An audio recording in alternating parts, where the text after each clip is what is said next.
I'm sick of this Kelsey Mitchell shit. I'm gonna be honest with you, bro. I'm sick of it. The girl didn't score a single point in the second half, and all she do is jack up shots. I've seen more than enough. Passing the ball to Caitlin Clark, not passing the ball to no damn body. She wouldn't even throw the ball to her own shadow because she's so scared of it leaving her hands. She thinks she's going to go into cardiac arrest if the ball leaves her hand and it's not her shooting. We gotta get, but somebody gotta go. Either Kelsey Mitchell and Stephanie White need to go, or Caitlin Clark. Something strange has been happening every time Caitlin Clark and Kelsey Mitchell share the court, and fans are starting to notice a pattern that nobody expected. The chemistry looks different.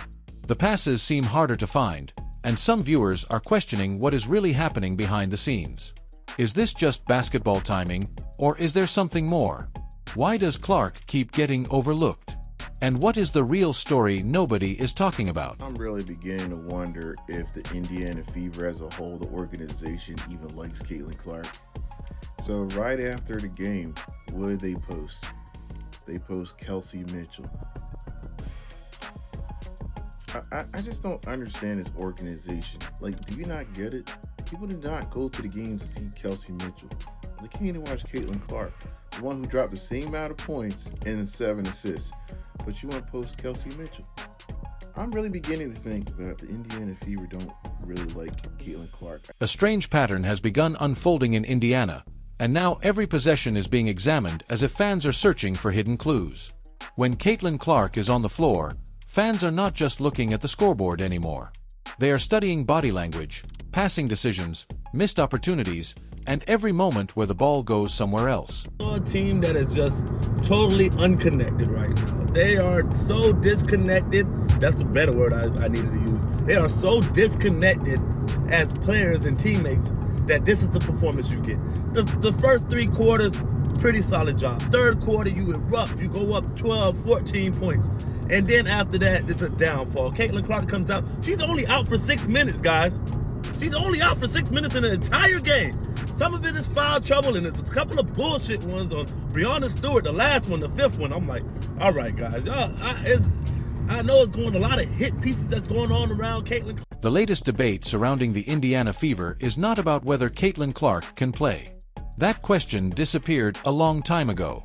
The bigger conversation is about chemistry, trust, and whether one of the most talented young players in basketball is getting the kind of connection from her teammates that fans expected. The film proof Kelsey Mitchell is back the same way she was versus the New York Liberty, not passing the ball to no goddamn body. We got to get into this, man. I'm disgusted with what I'm seeing from Kelsey Mitchell again. She's turning this into the Kelsey Mitchell circus all over again, not passing the ball, dribbling. It's a circus when this girl plays. I am sick of it. Caitlin Clark needs to get far, far away from Kelsey Mitchell. Let's get into it. This is ridiculous. All right, we're going from the beginning. Caitlin Clark's going to get a ball. And right in the middle of that conversation is Kelsey Mitchell. Mitchell has been one of the Fever's most important offensive players, a veteran scorer who has carried the team through difficult moments and has proven throughout her career that she can create shots when the pressure gets high. But recently, because she brings butts to the seats and sell merchandise and things like that and brings national attention to their brand. But I'm beginning to feel that way. I don't think they really support Caitlin Clark. They don't, and I go by their actions, not their words. I don't care what they say in press conferences. I don't really care what they say in commercials or on social media. That don't matter. I by their actions. But recently, some fans have started asking a different question. Are Mitchell and Clark truly playing together, or are they simply sharing the same court? That question exploded after several games where viewers noticed possessions that appeared disconnected. Fans pointed to moments where Clark was open, where a pass seemed possible, or where the offense appeared to slow down while Mitchell controlled the ball. Suddenly, social media became a courtroom, and every basketball possession became evidence. Some fans claimed they saw a pattern. They argued that Mitchell was holding on to the ball too long, taking difficult shots, and not involving Clark enough in the offense. Others pushed back, explaining that basketball decisions happen quickly, that defenders influence passing lanes, and that one player controlling the ball does not automatically mean there is a problem. But this is where the story becomes interesting because the reality is much more complicated than a simple player refuses to pass narrative. Basketball chemistry is not built overnight. It is not like buying a new phone where you open the box, press one button, and suddenly everything works perfectly. Sometimes teammates need months, even years, to understand each other's timing, habits, and instincts. And the dream back-to-back. Caitlin Clark just lost to Angel Reese back-to-back. This is disgusting right here, man. And y'all keep saying, oh, man, y'all be going hard on Stephanie White. She's a good coach. Where? Caitlin Clark came out on fire. 13 points in the first quarter. You would think second quarter we giving her the ball. No, we can't do that. We have to make sure Kelsey Mitchell catches up. And she had a good second quarter, but why is Clark not even shooting? The Fever entered this era with enormous expectations because Caitlin Clark arrived carrying a spotlight unlike almost anything women's basketball had ever seen. Every game became a major event. Every possession was analyzed, and every teammate suddenly found themselves under a microscope. For Kelsey Mitchell, that microscope became even brighter. Before Clark arrived, Mitchell was one of the faces of the franchise. She was the player trusted to create offense, attack defenses, and take difficult shots when the team needed someone to make something happen.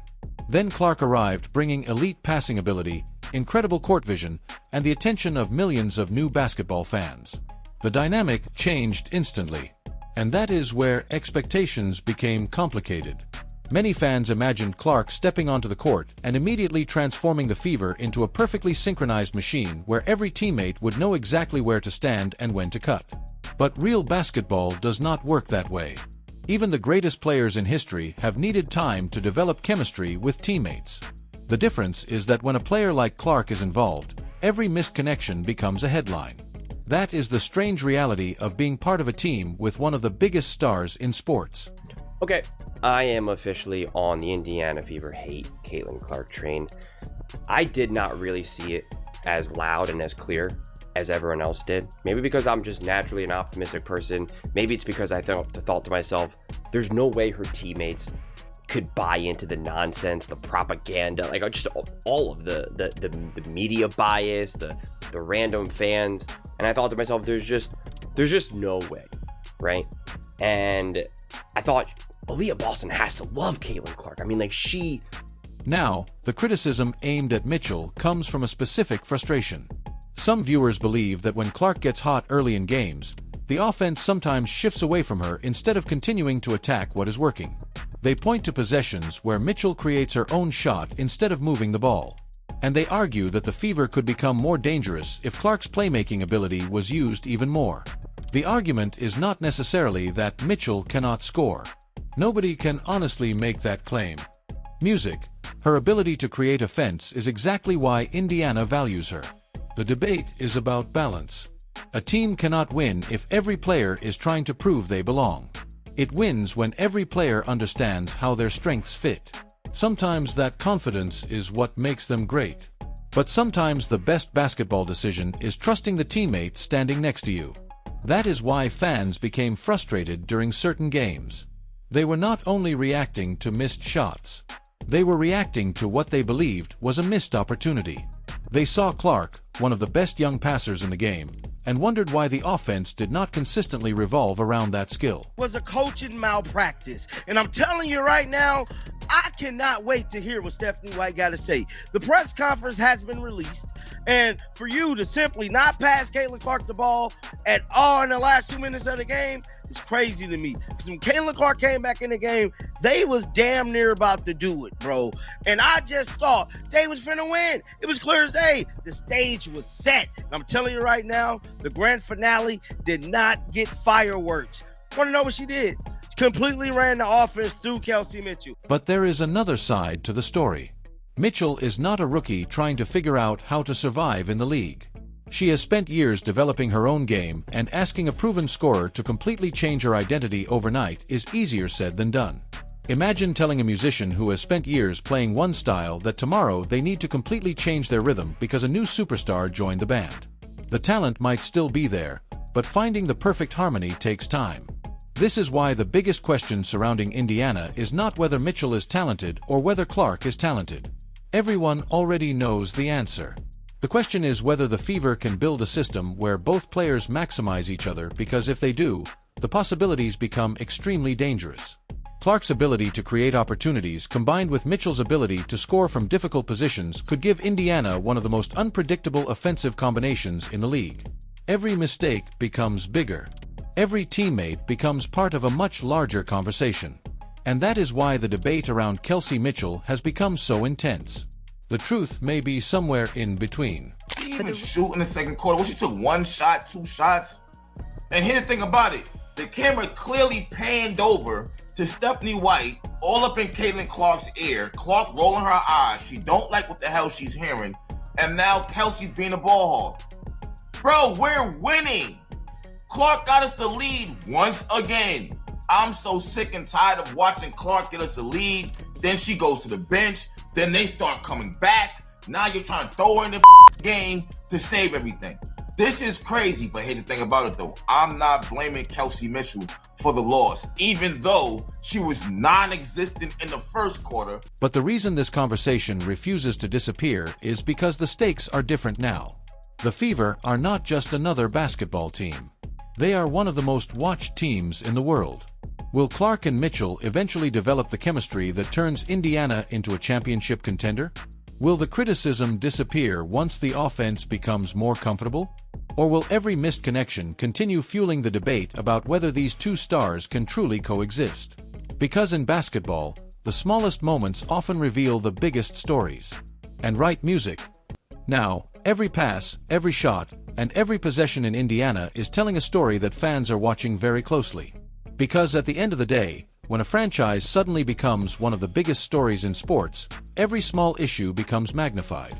A team that was previously fighting for relevance is now being analyzed by millions of people who are watching every possession, every lineup decision, and every interaction between players. That is exactly what has happened with Caitlin Clark and Kelsey Mitchell. Media personalities turning on her. You know, after Caitlin got me paid, Clark got the rest of this league paid, and now the media, because it's so fun and, you know, it's a clickbait thing to do, is hit piece after hit piece off of Caitlin Clark. What I seen is a disjointed team. She comes out the game, and they're -8 with Kelsey Mitchell on the court, and they're -14 with Aaliyah Boston. And at a certain point, we got to have this conversation about Aaliyah Boston. Her finishing around the basket is just as bad as Angel Reese. For Clark, the expectations are enormous because her game has always been built around making others better. Throughout her career, she has been known for her ability to create shots for teammates, deliver difficult passes, and control the pace of the game. That is why some fans become frustrated when they believe those opportunities are not being fully used. They look at a player with elite vision and wonder why the offense does not consistently flow through her decision-making. They see moments where Clark appears ready to create something special, but the possession takes a different direction. However, basketball is rarely as simple as it appears from a television screen. This is why coaches spend countless hours reviewing film. They are not just looking at who scored and who missed. That balance is what separates good teams from great teams.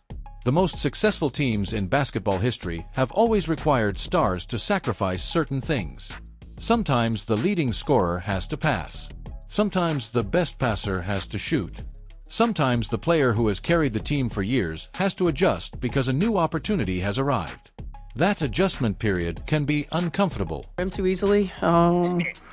You know, that was pretty much the story of when we had our defensive failings. It was our one-on-one D. We tried to wait until they caught the ball to defend. We didn't make it difficult for them to pass the ball around the perimeter, and they're fast. When they catch it on the run and attack our feet, we're already behind. You know, and there were some times where we didn't have rotations. I thought they did an excellent job in terms of their spacing to make our rotations very difficult. But, you know, we've got to be able to guard one-on-one. And more than anything, like, we got to defend without fouling. I mean, we cannot continue to let people live, you know, in the 20s and 30s in terms of free throw attempts. Kelsey Mitchell is now experiencing the type of attention that comes when every decision is connected to a global conversation. A missed shot is no longer just a missed shot. A difficult attempt is no longer just part of a game. Instead, every choice becomes part of a debate about team chemistry. The pressure is intense because Mitchell is not simply being judged on her own performance. She is being judged on how well she fits next to one of the most recognizable young athletes in the world. That is a completely different challenge. Before Clark arrived, Mitchell had already established herself as a reliable scorer. She had been the player Indiana could depend on to create offense when things became difficult. She had built her reputation through years of hard work and consistency. Now, the conversation has shifted. Instead of asking whether Mitchell can score, many fans are asking how her scoring fits into a bigger system. That distinction matters. The Fever are essentially trying to build chemistry while playing under a giant spotlight, which makes every mistake feel much larger than it actually is. The interesting part is that pressure can also create growth. Sometimes the toughest moments force teams to become better. They force players to communicate more, trust more, music, and understand their roles more clearly. The current debate could eventually become the exact thing that helps Indiana improve. If Mitchell continues to embrace her scoring ability while also becoming more comfortable creating opportunities for Clark, the Fever could become extremely difficult to defend. Opposing teams would have to choose between giving Clark opportunities to control the game or allowing Mitchell room to attack. By what I saw Kelsey Mitchell do to her team, I'm very upset. I'm upset, and I'll just say this right now. I don't want them to re-sign her. I want her to go. Mitchell had the stat, Pat. She couldn't let Caitlin Clark be the leading scorer of the night. You want to know what Kelsey Mitchell did? Finished with the same amount of points as Caitlin Clark. She didn't pass the ball to nobody. Every time she touched the damn ball in the final minutes of the game, she was chalking up threes, layups, getting her fouls, getting her points. Exactly what she does. Zero defense, completely stat pad, man. That is the type of problem coaches want to have. The challenge is finding that balance before frustration grows. Because the worst situation for any team is not having too many talented players. The worst situation is having talented players who never fully understand how to combine their strengths. The Fever have already shown flashes of what they can become when everything connects. There are moments when Clark's passing, Mitchell scoring, and the team's overall movement create an offense that looks completely different. Those moments are reminders that the potential is real. The question is whether those moments can become the standard instead of the exception. And this is where the story becomes bigger than one player passing or not passing. Caitlin Clark does not need every possession. Kelsey Mitchell does not need every shot. The Indiana Fever do not need one person to carry everything. They need the right balance. It will come from the court. The passes will reveal the trust. The offensive decisions will reveal the growth. The results will reveal whether this partnership was built to last. And that is why the entire basketball world is watching Indiana closely. Because the biggest story may not be whether Caitlin Clark and Kelsey Mitchell can play together. The biggest story may be how quickly they can figure out that they are far more dangerous together than they are apart.